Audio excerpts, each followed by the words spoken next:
2 ಗಂಟೆಯ ಮಹಾ ಎಕ್ಸ್ಕ್ಲೂಸಿವ್ ಸುದ್ದಿಯೊಂದಿಗೆ ನಿಮ್ಮ ಮುಂದೆ ಹಾಜರಾಗಿದ್ದು ಏಷ್ಯಾನೆಟ್ ಸುವರ್ಣ ನ್ಯೂಸ್ ನಲ್ಲಿ ಮಹಾ ಎಕ್ಸ್ಕ್ಲೂಸಿವ್ ಆದಂತಹ ಸುದ್ದಿ ಇದು. ಮುಚ್ಚಿಟ್ಟಂತಹ ಸತ್ಯ ಬಯಲು ಮಾಡಿದೆ ಏಷ್ಯಾನೆಟ್ ಸುವರ್ಣ ನ್ಯೂಸ್.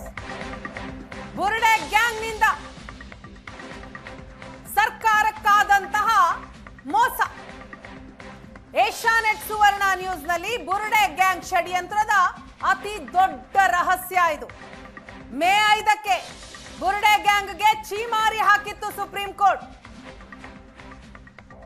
ಬುರುಡೆ ಸಮೇತ ದೆಹಲಿಗೆ ಹೋಗಿದ್ದಂತಹ ಬುರುಡೆ ಗ್ಯಾಂಗ್ಗೆ ಸುಪ್ರೀಂ ಕೋರ್ಟ್ ಛೀಮಾರಿ ಹಾಕಿ ಕಳಿಸಿತ್ತು. ಚಿನ್ನಯ್ಯನ ಮೂಲಕ ಸಲ್ಲಿಸಲಾಗಿದ್ದಂತಹ ಅರ್ಜಿ, ಆ ಅರ್ಜಿಯನ್ನ ಸುಪ್ರೀಂ ಕೋರ್ಟ್ ವಜಾ ಮಾಡಿದೆ. ಮೇ 5ಕ್ಕೆ ಆದಂತಹ ಬೆಳವಣಿಗೆ ಇದು. ಇದನ್ನ ಮುಚ್ಚಿಡಲಾಗಿತ್ತು. ಏಷ್ಯಾನೆಟ್ ಸುವರ್ಣ ನ್ಯೂಸ್ ಆ ರಹಸ್ಯವನ್ನ ಬಯಲಿಗೆಳೆದಿದೆ. ರಾಜ್ಯ ಸರ್ಕಾರಕ್ಕೂ ಕೂಡ ಗೊತ್ತಿಲ್ಲದ ಸುದ್ದಿ, ಎಸ್ಐಟಿಗೂ ಗೊತ್ತಿಲ್ಲದ ಮಾಹಿತಿ. ಇದನ್ನ ಬ್ರೇಕ್ ಮಾಡಿದ್ದು ಏಷ್ಯಾನೆಟ್ ಸುವರ್ಣ ನ್ಯೂಸ್. ಸುಪ್ರೀಂ ಕೋರ್ಟ್ಗೆ PIL ಅನ್ನ ಸಲ್ಲಿಸಲಾಗಿತ್ತು. ಅದನ್ನ ಸುಪ್ರೀಂ ಕೋರ್ಟ್ ವಜಾ ಮಾಡಿತು. ರಾಜ್ಯ ಸರ್ಕಾರಕ್ಕೆ ಸುಳ್ಳು ಮಾಹಿತಿ ಕೊಟ್ಟು SIT ತನಿಖೆ ಆಗಲಿ ಅಂತ ಈ ಗ್ಯಾಂಗ್ ಒತ್ತಾಯವನ್ನ ಮಾಡಿತ್ತು. ಅದೆಲ್ಲವೂ ಕೂಡ ಈಗ ಬಟಾಬಯಲಾಗಿದೆ. ಧರ್ಮಸ್ಥಳ ಕೇಸ್ಗೆ ಸಂಬಂಧಪಟ್ಟ ಹಾಗೆ ಏಷ್ಯಾನೆಟ್ ಸುವರ್ಣ ನ್ಯೂಸ್ ಒಂದೊಂದೇ ರಹಸ್ಯವನ್ನ ಬಯಲು ಮಾಡ್ತಾ ಇದೆ. ಅದರಲ್ಲಿ ಈ ರಹಸ್ಯವು ಒಂದು ಅತಿ ದೊಡ್ಡ ಎಕ್ಸ್ಕ್ಲೂಸಿವ್ ಸುದ್ದಿ ಇದು.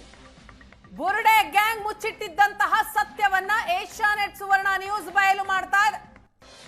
ಆ ಕಡೆ ಸರ್ಕಾರಕ್ಕೂ ಗೊತ್ತಿಲ್ಲ, ಈ ಕಡೆ SITಗೂ ಕೂಡ ಅದರ ಮಾಹಿತಿ ಇಲ್ಲ. ಮೇ 5ಕ್ಕೆ ಸಾರ್ವಜನಿಕ ಹಿತಾಸಕ್ತಿ ಅರ್ಜಿಯನ್ನ ಚಿನ್ನಯ್ಯನ ಮೂಲಕ ಗ್ಯಾಂಗ್ ಸಲ್ಲಿಸಿತ್ತು. ಆದರೆ ಸುಪ್ರೀಂ ಕೋರ್ಟ್ ಛೀಮಾರಿ ಹಾಕಿ ಸಲ್ಲಿಸಿದಂತಹ ಅರ್ಜಿಯನ್ನ ವಜಾ ಮಾಡಿತು.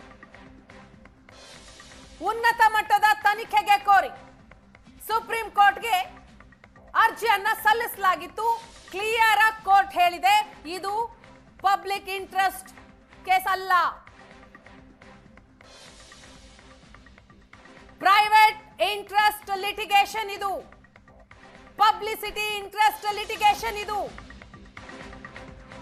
ಬುರುಡೆ ಗ್ಯಾಂಗ್ಗೆ ಛೀಮಾರಿ ಹಾಕಿ ಕಳಿಸಿತು ಸುಪ್ರೀಂ ಕೋರ್ಟ್.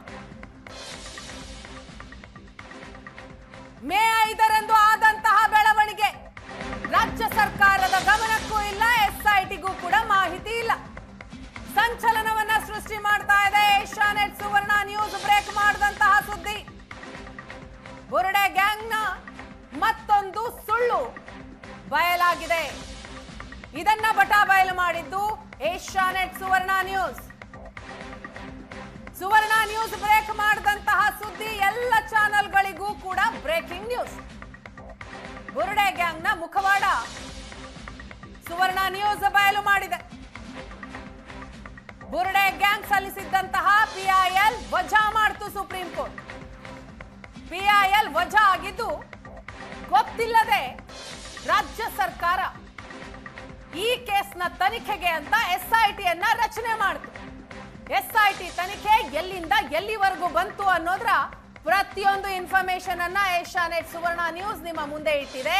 ಇದರ ಜೊತೆಗೆ ಬಚ್ಚಿಡಲಾದಂತಹ ಕೆಲವೊಂದಿಷ್ಟು ಸತ್ಯ, ಆ ಸತ್ಯಗಳನ್ನ ಸುವರ್ಣ ನ್ಯೂಸ್ ನಿಮ್ಮ ಮುಂದೆ ಇಟ್ಟಿದೆ. ಮೇ ತಿಂಗಳ ಆರಂಭದಲ್ಲೇ ಸುಪ್ರೀಂ ಕೋರ್ಟ್ ಕದ ತಟ್ಟಿದ್ದ ಚಿನ್ನಯ್ಯ. ಸುಪ್ರೀಂ ಕೋರ್ಟ್ ನಿಂದಲೇ ತನಿಖೆಗೆ ಆದೇಶ ಪಡಿಬೇಕು ಅಂತ ಈ ಗ್ಯಾಂಗ್ ಕಸರತ್ತು ಮಾಡಿತ್ತು. PIL ಅನ್ನ ಸಲ್ಲಿಸಿತ್ತು. ಬುರುಡೆ ಗ್ಯಾಂಗ್ ಸಲ್ಲಿಸಿದ್ದಂತಹ PIL ಅನ್ನ ಸುಪ್ರೀಂ ಕೋರ್ಟ್ ವಜಾ ಮಾಡಿತು. ಪಬ್ಲಿಸಿಟಿ ಇಂಟ್ರೆಸ್ಟ್ ಲಿಟಿಗೇಷನ್ ಇದು. ಇದರಲ್ಲಿ ಸಾರ್ವಜನಿಕ ಹಿತಾಸಕ್ತಿನೇ ಇಲ್ಲ ಅಂತ ಅರ್ಜಿಯನ್ನ ವಜಾ ಮಾಡಿತು supreme court. Supreme court PIL ವಜಾ ಮಾಡಿದ್ದನ್ನ ಎಲ್ಲೂ ಕೂಡ ಈ ಬುರುಡೆ ಗ್ಯಾಂಗ್ ಬಾಯ್ಬಿಟ್ಟಿಲ್ಲ. ಸುಪ್ರೀಂ ಆದೇಶ ಮುಚ್ಚಿಟ್ಟು SIT ರಚನೆ ಮಾಡೋದಕ್ಕೆ ರಾಜ್ಯ ಸರ್ಕಾರಕ್ಕೆ ಮನವಿ ಮಾಡಿತು. PIL ಸಲ್ಲಿಸಿದ್ದ ದೂರುದಾರ ಚಿನ್ನಯ್ಯಗೆ ಸುಪ್ರೀಂ ಕೋರ್ಟ್ ಛೀಮಾರಿ ಹಾಕಿದಂತಹ ವಿಚಾರ ಎಲ್ಲೂ ಕೂಡ ಪ್ರಸ್ತಾಪ ಆಗಿಲ್ಲ. ಎಲ್ಲೂ ಕೂಡ ಈ ಗ್ಯಾಂಗ್ ಅದನ್ನ ಹೇಳಿಲ್ಲ. PIL ಸಲ್ಲಿಸಿದ್ದ ಚಿನ್ನಯ್ಯಗೆ ಛೀಮಾರಿ ಹಾಕಿತ್ತು ಸುಪ್ರೀಂ ಕೋರ್ಟ್.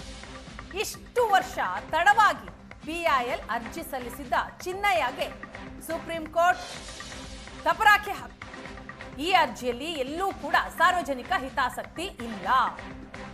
ಕ್ಲಿಯರ್ ಆಗಿ ಹೇಳ್ತು ಸುಪ್ರೀಂ ಕೋರ್ಟ್ ಇದನ್ನ. ಆದ್ರೆ ಈ ವಿಚಾರವನ್ನ ಎಲ್ಲೂ ಕೂಡ ಈ ಗ್ಯಾಂಗ್ ಬಿಟ್ಟು ಕೊಟ್ಟಿಲ್ಲ. ಮೇ 5ರಂದು ನಡೆದಂತಹ ಬೆಳವಣಿಗೆ ಚಿನ್ನಯ್ಯ ಸಲ್ಲಿಸಿದಂತಹ PIL ಅನ್ನ ಮುಲಾಜಿಲ್ದೆ ಸುಪ್ರೀಂ ಕೋರ್ಟ್ ವಜಾ ಮಾಡಿತು.